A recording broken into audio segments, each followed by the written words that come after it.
House live in Lynn. Caitlin, what are the conditions like there right now? Well, the snow's still coming down. We're here at the ferry terminal where there's actually been a lot of action because residents here in Lynn are coming to get their cars after they've been towed. This is kind of the designated towing area during snow emergencies when there are parking bans in effect. And last night is when the city began to start towing cars. 8 o'clock last night, that was.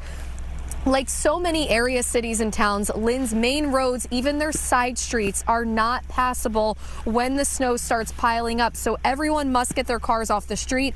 The city has also set aside parking lots where residents can leave their vehicles overnight. Residents here know the drill, but that doesn't mean they like it.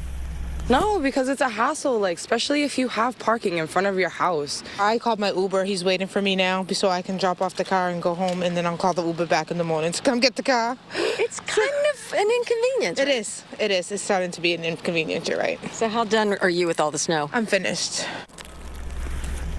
Of course, all of this is now practice for that bigger storm Kellyanne's been referring to that we're expecting overnight tomorrow into Monday, when storm surge will also be a big issue for communities like Lynn along the coast. Now, if you do get towed, it is not cheap. It's really going to cost you a lot, $195 just for the tow alone, plus another $150 for the parking ticket that you'll pay right here at this office. Now, that parking ban was just lifted 3 minutes ago, 8 o'clock this morning.